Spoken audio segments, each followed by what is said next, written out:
C'est vraiment de l'ordre de l'émotion, ça vient d'une couture, ça vient d'une couleur. J'aime bien me raconter des trucs. Quand je suis chez un loueur de costumes et qu'il y a 200 robes d'une époque, pourquoi je vais sortir celle-ci? J'adore les acteurs. Karine Sarfati a habillé les personnages des films d'Yvan Attal, Le Brio, Ils sont partout, Mon chien stupide, et de Guillaume Canet, Ne le dis à personne, Les petits mouchoirs, Rock'n'Roll. Elle a également signé les costumes de Coco, L'Odyssée, Les infidèles et des clips iconiques de Mylène Farmer. Dans ce 7e épisode de Profession costumière, nous allons revenir sur cette carrière aussi riche que singulière. Bienvenue Karine. Merci. Alors avant d'être une créatrice de costumes très demandée dans le cinéma français, vous avez signé les costumes de clips de Mylène Farmer. Oui, beaucoup. Libertine, Sans contrefaçon, Désenchantée. Alors du coup, normalement, je commence mes interviews en demandant à mes invités comment elles sont arrivées dans le costume de cinéma, et on va en parler. Mais avant, je me demandais comment vous êtes arrivée dans les costumes des clips de Mylène Farmer. Alors en fait, j'étais assistante d'une costumière qui s'appelait Catherine Gorn, enfin qui s'appelle toujours Catherine Gorn, et avec qui je faisais beaucoup de films publicitaires. C'était au tout début, elle faisait beaucoup de choses, des films publicitaires entre autres, et on travaillait avec une maison de production qui un jour m'a appelée parce que j'étais assistante et qu'il n'y avait pas beaucoup de budget, qui m'a appelée pour me demander de faire les costumes d'un clip d'un jeune réalisateur, d'une jeune chanteuse. Il s'agissait de Libertine, et voilà. Donc moi, j'avais jamais fait de costume d'époque, enfin, je n'avais jamais fait de costume toute seule. Et il y avait vraiment très peu d'argent, il fallait se débrouiller avec rien. Et j'ai tout bricolé, et voilà, le premier clip, ça a été Libertine. Et ensuite, ça s'est enchaîné beaucoup. Enfin, oui, ça s'est enchaîné pendant des années. La chanson ont connu un succès incroyable. En fait, c'était vraiment... oui, c'était les débuts de Mylène. Elle avait déjà fait Maman a tort, et je ne sais plus, je crois que c'est seulement ça. Et ouais, ça a été vraiment le début d'une collaboration entre Laurent Boutonnat, Mylène et moi. C'était formidable parce qu'on se mettait sur le coin d'une table, on cherchait des idées de ce que Laurent voulait réaliser, quel était le sujet. Et moi, j'étais vraiment là, j'intervenais vraiment dès le départ pour construire les personnages. Quoi. Je me souviens de Désenchantée, ça s'est vraiment construit comme ça, en allant en repérage en Hongrie avec Laurent. J'ai ramené des choses que j'ai fait essayer à Mylène, on a trouvé ce personnage... Non, c'était formidable. Moi, ça a été très, très formateur. J'ai beaucoup appris avec Laurent, à cette époque-là. Oui, c'est une belle collaboration. C'est vrai que c'est des clips qui sont très ambitieux et qui, justement, ont un côté aussi très cinématographique. Très cinématographique, vraiment. C'était en 35 mm, en cinémascope. On tournait dans des endroits, dans la neige, Tristana, enfin, dans des endroits comme ça incroyables. Pour revenir à Désenchanté, avec des décors, des figurants, Donc j'ai énormément appris, j'ai énormément appris. Puis on regardait beaucoup de films ensemble aussi. J'étais assez proche d'eux, on était amis. Donc il était je suppose qu'il est, parce qu'on s'est un peu perdu de vue, et très cinéphile. On regardait énormément de films. C'était vraiment... On se partageait aussi des références. Voilà, beaucoup, oui. De lumière, de décor, d'ambiance. Non, c'était passionnant. C'était une période passionnante. Ouais. Et alors, comment vous êtes arrivée au costume de cinéma ? Après, c'est pas très éloigné, c'était quand même des costumes. Ça, vous étiez déjà... De toute façon, c'était... Avant, vous travailliez dans la publicité ? Non, avant, j'ai travaillé un peu dans la mode. Je suis allée vivre au Brésil. J'étais styliste de mode un peu là-bas. Enfin, voilà. Et après, je suis rentrée... j'ai trouvé cette assistana avec Catherine Gorn. Et puis, j'ai enchaîné avec elle. J'ai fait des films, j'ai fait plusieurs choses. Et ensuite, j'ai commencé toute seule par les clips de Mylène, beaucoup de films publicitaires. Et après, j'ai commencé à faire mon premier long métrage. C'était un...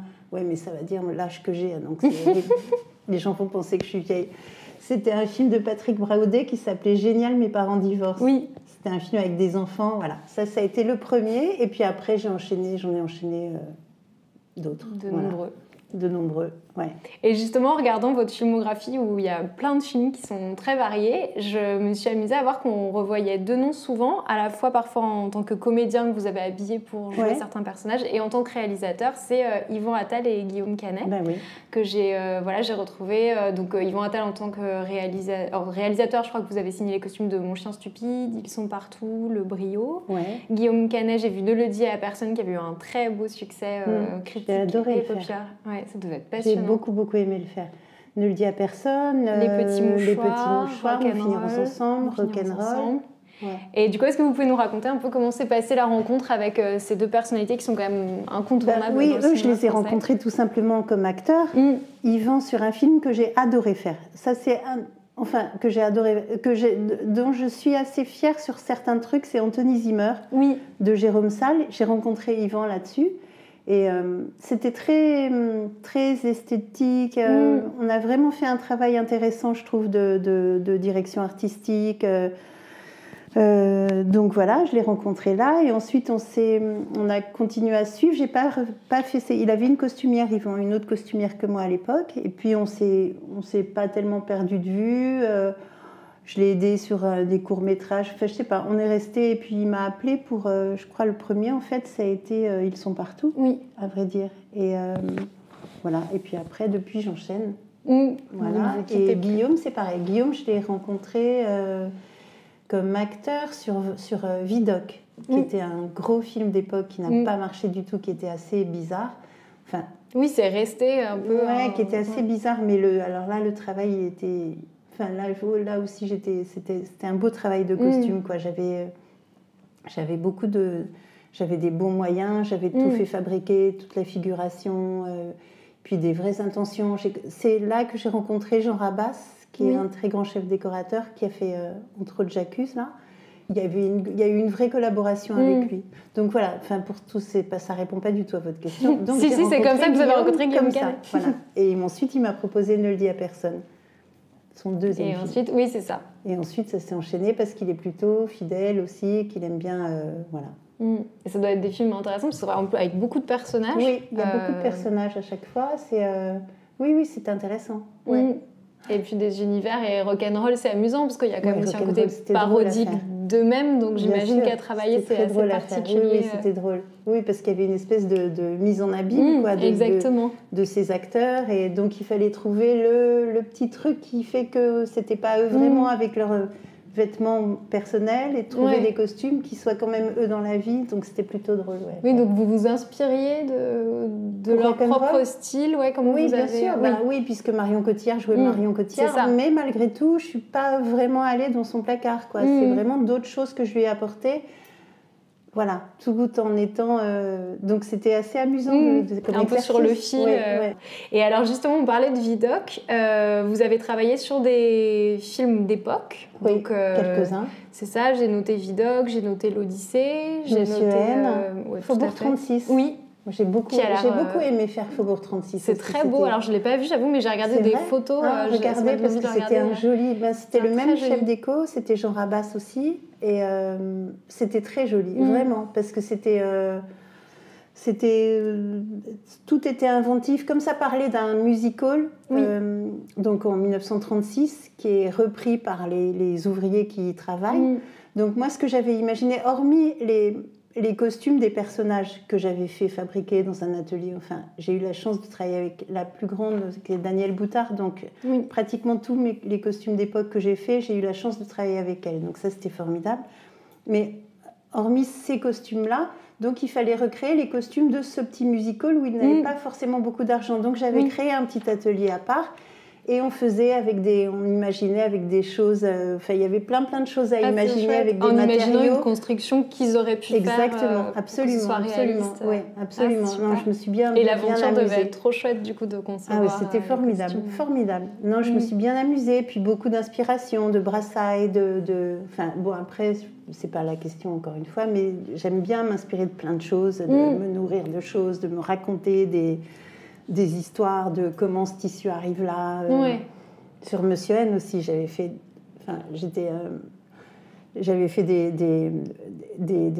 j'avais inventé des choses, par exemple le personnage d'Elsa Zilberstein, qui était la femme d'un des généraux de Napoléon, qui est exilé sur l'île de Sainte-Hélène, donc très loin. Et donc ce que je m'étais raconté, c'est que c'était une Parisienne mondaine et qui adore la mode et qui se retrouve exilée à 20 000 km de Paris. Et donc elle n'a pas tellement, il n'y a pas de magasin, il n'y a pas de choses. Donc alors par exemple, il y avait un costume, j'imaginais qu'elle était allée trouver... comme un tissu pour faire des matelas. Ouais. Et comme il y avait une communauté chinoise importante à Sainte-Hélène, donc elle avait pris ce tissu et elle est allée se faire broder et fabriquer un petit manteau parce qu'elle était enceinte. Donc le petit manteau était entièrement brodé de plein de couleurs sur ce tissu qui était assez rêche, oui, comme ça. Donc je me racontais à chaque fois des histoires comme ça. C'est chouette. J'aime bien me raconter des trucs, même si ça aide à rien, mais... Si, mais ça vient colorer. Et puis en même temps, c'est vrai que ça ancre aussi dans la réalité de ces personnages. Oui, et puis je trouve que les costumes, mais même les costumes contemporains, et je le ressens, hein, parce que je fais beaucoup de contemporains, je trouve qu'il y a quelque chose qui est de l'ordre, alors je ne sais pas comment, c'est difficile à exprimer, mais c'est de l'ordre de l'émotion. Vous voyez, c'est comme c'est quand on choisit quelque chose. Pourquoi on va choisir ça au milieu de 100 costumes? Moi, j'adore quand je suis chez un loueur de costumes et qu'il y a 200 robes d'une époque. Pourquoi je vais sortir celle-ci? Et ça, c'est vraiment de l'ordre de l'émotion. Ça vient d'une couture, ça vient d'une couleur, d'une matière. Et voilà, je trouve que ça, c'est assez formidable. Mais ça peut être la même émotion, j'exagère à peine, mais ça peut être la même émotion chez H&M. Et vous voyez, de choisir un truc, pourquoi parmi d'autres? Oui, qu'est-ce qui va nous décider? Qu'est-ce qui rentre en compte? C'est difficile à exprimer. Vous avez cette spécificité d'avoir travaillé à la fois sur des films d'époque et des films contemporains. Et du coup, je me demandais à quel point l'exercice pour vous était différent quand vous abordiez un ou l'autre projet, ou si pour vous, c'était finalement un travail assez semblable. C'est forcément différent dans la manière de l'aborder, de le faire, ne serait-ce que financièrement. Il y a beaucoup de choses qui entrent en jeu, qui sont différentes, mais après, voilà, c'est interpréter des personnages. Hein. C'est que ça, quoi. C'est toujours la même chose. Ça, c'est que ce soit contemporain ou d'époque.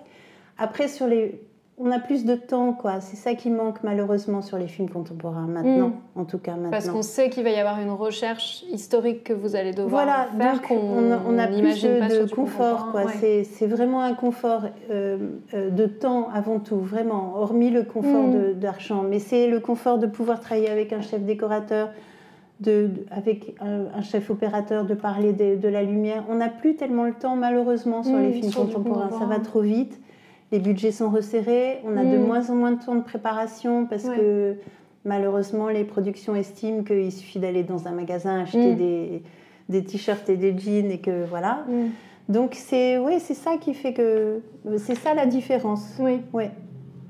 Et vous arrivez quand même sur des films contemporains à échanger avec le chef décorateur? Oui, dans la mesure du possible. Oui, il faut quoi. Parce que c'est quand même, c'est vrai que c'est un triangle central. C'est vraiment ce qui est le plus important avec le chef décorateur, avec la lumière aussi, mais avec le chef décorateur, moi j'adore quoi. C'est vraiment, c'est vrai que tous les films contemporains, je regarde à un moment, même si ce sont toutes les photos de repérage, de savoir dans quels univers esthétiques, colorés vont évoluer les personnages. Enfin voilà, ça communique et ça dialogue tellement, c'est vrai que... Oui, parce que ça fait partie...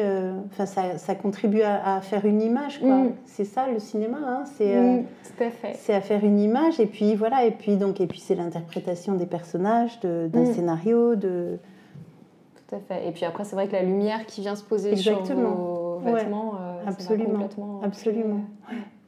C'est des belles relations, j'imagine, à travailler. Mais donc, c'est intéressant, de savoir que le temps, on peut se raccourcir, malheureusement, sur la préparation. C'est vrai. C'est vrai, de plus en plus, Et alors, côté de télé, j'ai vu que vous aviez travaillé sur plusieurs épisodes de 10%. En fait, j'ai travaillé sur la saison 2 de 10%, Voilà, j'ai fait la saison 2. Pourquoi, je sais pas. En fait, je sais pas, ils m'ont appelé. Je crois que Anne était pas, je sais pas, elle était pas dispo ou elle avait pas envie ou j'en sais rien. J'ai pas vraiment communiqué avec elle en fait pour ça. Mais bon, je me suis retrouvée dessus et donc j'ai pris un peu la suite. J'ai donc pas rencontré Anne, mais bon, j'ai regardé la première saison. De toute façon, je l'avais vue et j'étais assez spectatrice de toute façon. Et du coup, il fallait continuer, avoir une continuité avec les personnages et puis les faire évoluer peut-être un petit peu. Voilà, ça s'est fait comme ça assez simplement. Et puis après, elle a repris elle a repris la main, quoi. Et c'est intéressant, du coup, comme exercice d'arriver en cours de route. Je veux dire, Oui, c'est intéressant. Que vous aviez, bien sûr, c'est intéressant. C'était aussi un exercice. Moi, j'adore. Moi, je n'ai pas fait de série. Moi, j'adorerais faire une série, j'adorerais vraiment, parce que j'en regarde de plus en plus. Je suis vraiment spectatrice de choses que je vois et qui m'emballent, quoi. Et j'adorerais faire une grosse série. Oui, je pense que ça doit être passionnant, en effet, comme exercice. Et en effet, de poser ce cadre, d'habiller, on a le temps de les faire. personnages. Par exemple, moi, il y a une série, je ne sais pas si vous l'avez vue, si vous regardez des séries, mais il y a une série que j'ai adoré regarder qui s'appelle The Deuce. Ah non, je vois, mais je n'ai pas regardé. Là, c'est sur 3 saisons, je crois, ou 3 saisons, je ne sais plus. Mais ça se passe entre les années 70 et 80. Donc, il y a une évolution, mais on a le temps de raconter. Oui. Dans la direction artistique, il y a vraiment le temps de raconter toute cette période. Et puis, moi, j'adore cette série, j'adore les acteurs. Je trouve que ça donne envie de... Ah oui, c'est vraiment bien. Donc, ça me donne envie. J'aimerais beaucoup, même si c'est pas du tout une série d'époque, mais je trouve que ça laisse du temps. Oui. Justement pour explorer la psychologie de personnages. Oui, je trouve que ça, c'est formidable. De mon point de vue, et même j'en parle avec des acteurs, je trouve que même pour les acteurs, je trouve ça formidable d'arriver de partir de là, arriver là. C'est vrai. Ouais. Ça doit être un bel exercice. Mais oui, j'aimerais beaucoup qu'on m'en propose. Pour l'instant, non, j'avais refusé un truc, mais voilà, sans aucun regret. Ça arrive aussi. Et alors, j'avais des questions un peu plus générales aussi sur le costume, notamment de savoir s'il y avait des costumes de cinéma qui vous plaisaient particulièrement, qui vous inspiraient. Bien sûr. Alors, lesquels sont-ils ? Alors, c'est dans ce que j'ai aimé dès le départ ou bien... Oui, des images comme ça de costumes de cinéma qui vous accompagnent. Après, c'est difficilement... Comment dire ? Si, cela dit, c'est... Mais bon, moi, si je fais ce métier-là, c'est à cause ou grâce à Fellini. Parce que c'est vraiment... c'est-à-dire qu'à un moment, j'étais gamine et puis j'étais au cinéma et je me suis rendu compte que... Comme en plus, c'est le cinéma dans le cinéma, c'était le cinéma dans le cinéma, souvent Fellini, je me suis aperçue qu'on pouvait fabriquer ça, des films. Et c'est vraiment le premier qui me vient à l'esprit, quoi. C'est Fellini, donc plein de costumes, de la Strada, de la Dolce Vita, de 8,5, de Fellini Roma. Enfin, il y a beaucoup de costumes. C'est plus des ambiances comme ça de films. Après, West Side Story. Oui. Ça a été un des premiers films que j'ai vus, je pense aussi. Ça, c'est il y a eu ça, il y a eu les costumes de Cecil Beaton dans My Fair Lady. Je ne sais pas si vous avez vu ça, mais c'est tellement. Mais j'adore Cecil Beaton, c'est tellement. Là, on parle vraiment de costumes, quoi. Alors qu'il y a aussi des films qui m'ont inspirée globalement, d'une manière plus. Mais il y a ça, il y a Mort à Venise. Ça c'est magnifique. Et en général, tout le travail de Piero Tozzi, qui est un des plus grands costumiers italiens, et tous les films de Visconti, enfin que ce soit Les Damnés, Mort à Venise, Ludwig, c'était... voilà. Il y a le travail de Milena Canonero, par exemple. Les films de Stanley Kubrick, quoi, Orange Mécanique. Et puis, je me souviens de l'émotion que j'ai eue quand j'ai vu Out of Africa et que j'ai vu Meryl Streep avec cette espèce de châle en travers. Je ne sais pas si vous vous souvenez de ça. Je dis, oh mon Dieu, que c'est des images. Vous savez, c'est des images comme ça. Voilà, quand je parle d'émotion, c'est vraiment des choses... Oui, qui restent comme ça. Avant de lancer les micros, on parlait de Sid Charisse aussi dans Chanter sous la pluie. Ah oui. Et de cette robe verte incroyable. Incroyable. Il y a La Reine Margot. Oui. Ça, dans les Français. Et puis, j'adore, alors dans mes contemporaines, on va dire, j'adore le travail de Anaïs Roman. Oui. J'adore son travail dans Saint-Laurent. J'adore le travail qu'elle a fait sur la douleur. Voilà, je trouve que j'adore son travail, vraiment.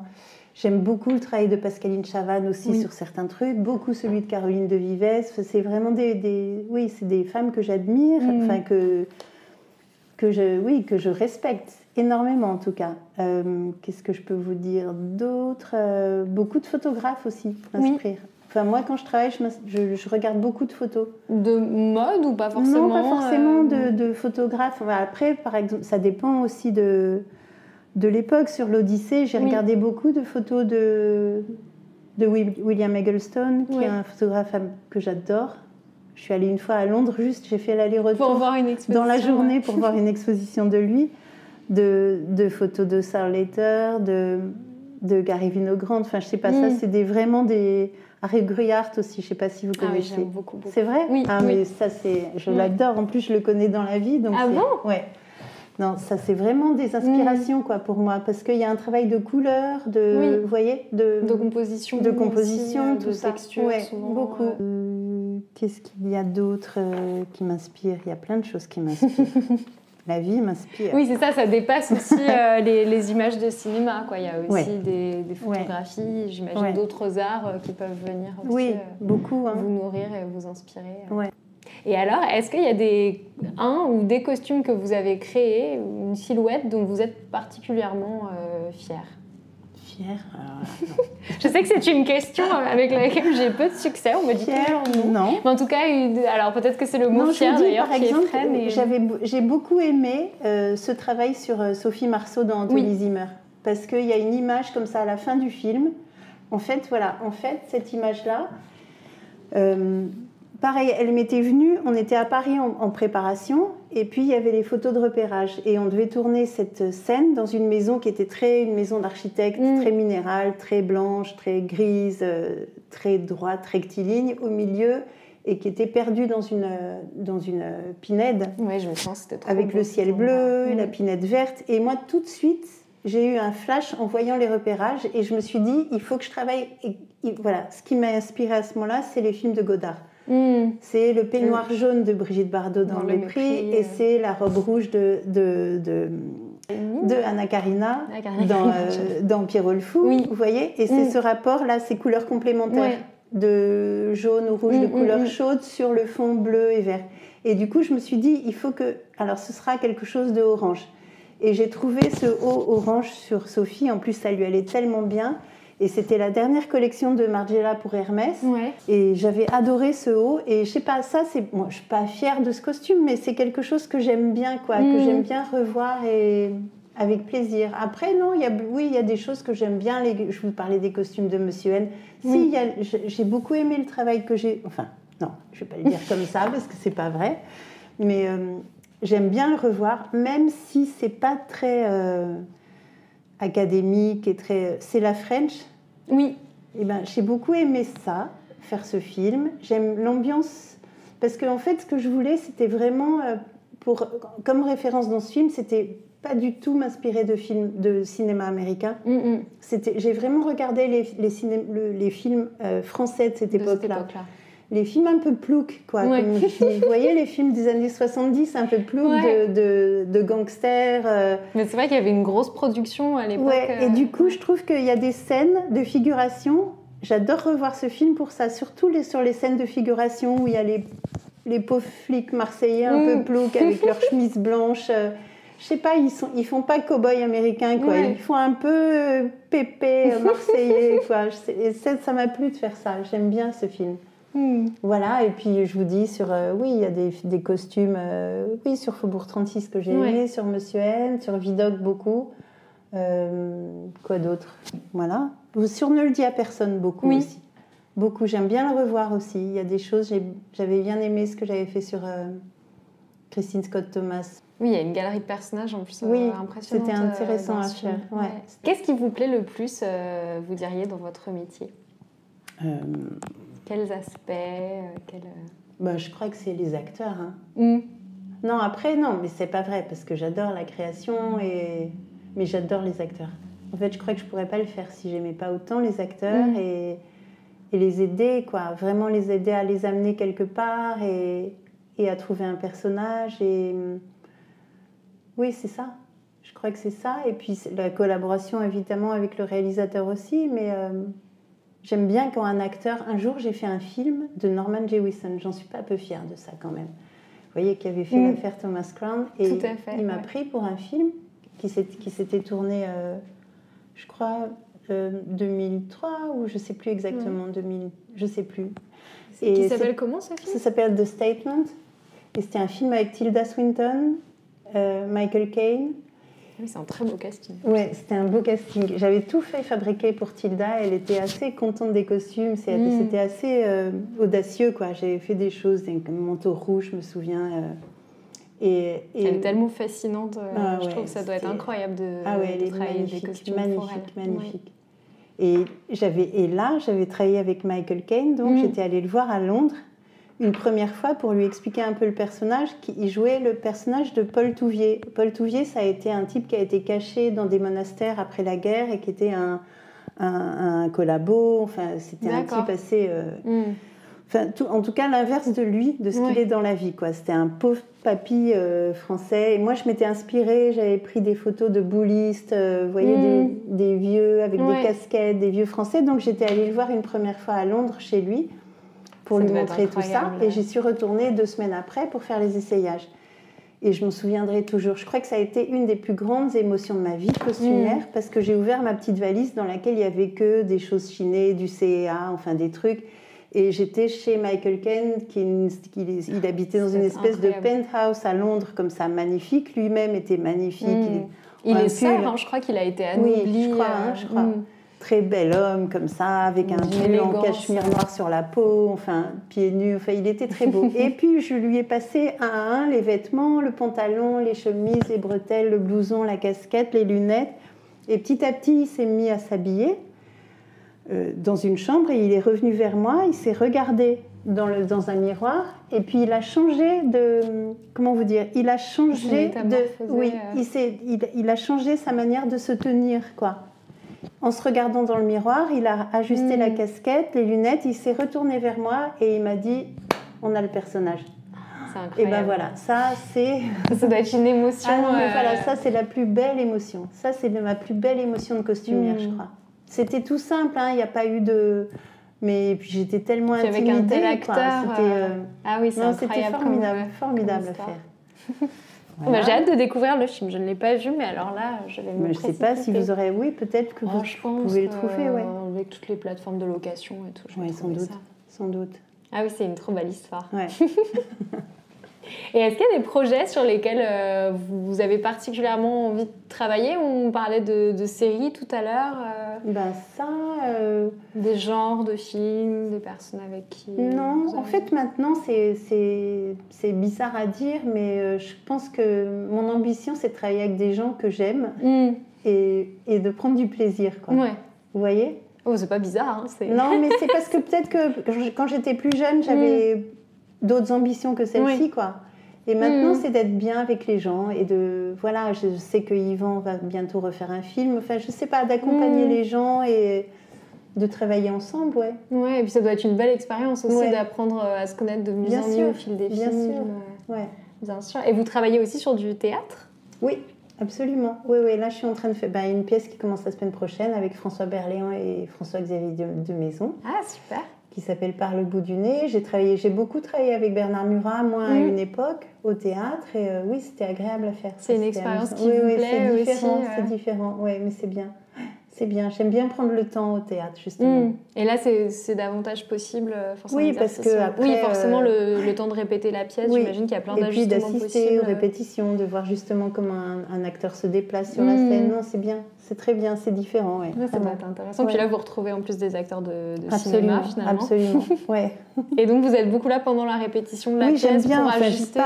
J'y passe, oui. Il y a des choses qui changent, du coup, au fil des... Oui, bien sûr, qui peuvent changer au fil des répétitions. Et puis là, pour le coup, les acteurs, ils sont encore plus fragilisés. Donc, ils ont besoin d'avoir... Oui, parce que c'est un exercice pour eux qui doit être... Donc, moi, je pense que je suis là aussi pour ça, quoi, avec un œil bienveillant et c'est agréable. Non, c'est bien, c'est bien. Merci à Karine Sarfati pour cet échange sur son impressionnante carrière et ses belles anecdotes. Si vous aimez Profession Costumière, n'hésitez pas à en parler autour de vous et à suivre @professioncostumière sur Instagram. À très bientôt pour une nouvelle interview.